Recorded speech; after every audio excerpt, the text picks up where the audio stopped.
지난 4일 출범한 이재명 정부.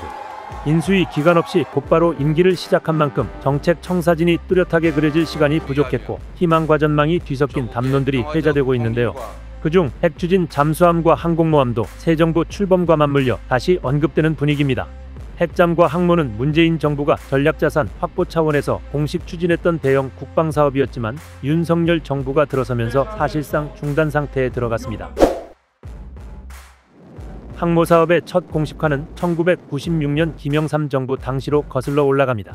일본과의 독도 영유권 갈등이 고조되자 김 전 대통령은 해군이 제출한 항모 구상을 제거하며 본격적인 항모 도입 가능성을 타진하기 시작했습니다.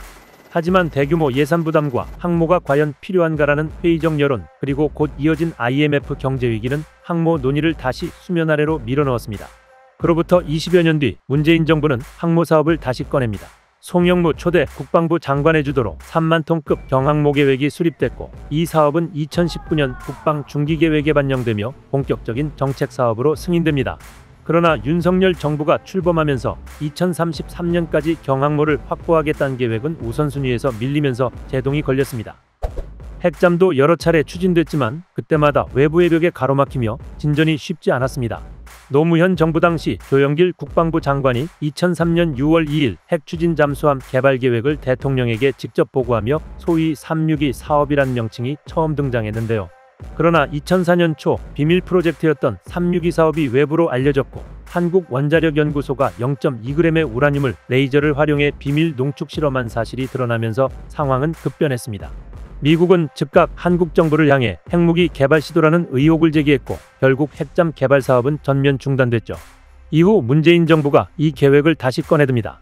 초기엔 미국의 LA급 공격형 핵잠 구매를 우선 검토했습니다. 2017년 6월 문 전 대통령은 트럼프 대통령과의 한미 정상회담에서 이러한 핵잠 도입 방안을 언급했고 트럼프는 긍정적 반응을 보였지만 미국 내 제도적 장벽과 법적 제한에 가로막히며 무산됐죠. 이후 청와대는 방향을 선회해 국내 독자 건조를 검토했습니다. 2020년 7월 김현종 당시 청와대 국가안보실 2차장은 차세대 잠수함은 핵추진이 될 것이라고 공식 언급했고 국방부 역시 국방 중기계획을 통해 4,000톤급 차기 잠수함의 추진 방식으로 핵추진 가능성을 명시했습니다. 그러나 핵잠의 동력원인 전홍축 우라늄을 한국에 공급하는 것에 부담을 느낀 미국이 소극적 태도를 보이면서 핵잠 사업은 다시 보류 상태로 돌아갑니다. 윤석열 정부는 이 사업들을 우선순위에서 후퇴시킨 배경으로 북한의 핵미사일 위협 대응을 위한 삼축체계 투자, 그리고 한미일 안보협력 강화로 인한 외부 압박 완화 등을 들었습니다. 하지만 더불어민주당은 야당 시절 이 같은 기조를 지속적으로 비판해왔습니다. 특히 이재명 정부의 초대 국방부 장관 후보로 거론되는 안규백 의원은 대표적인 항모 추진론자로 알려져 있습니다.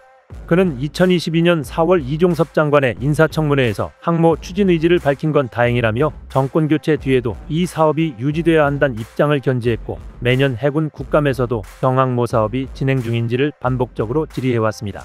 지난 20대 대선 후보 당시 공약으로 핵잠수함 개발을 제시한 바 있는 이 대통령은 이번 21대 대선에서도 같은 공약을 검토했지만 올해 1월 미국이 한국을 민감국가로 지정했다는 사실이 알려지면서 외교적 부담을 우려해 공약 채택을 보류한 것으로 알려졌습니다.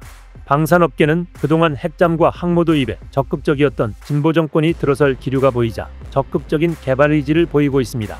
HD 현대중공업과 하나오션은 지난 5월 부산에서 열린 국제해양방위산업전에서 항공모함과 핵추진 잠수함을 연상시키는 실물 모형을 전시하기도 했습니다. 이재명 정부 초기 아직 국방부 장관도 지명되지 않은 시점이지만 항모와 핵잠이라는 두 상징적 전력이 또 한 번 수면 위로 떠오를지 관심이 모이고 있습니다.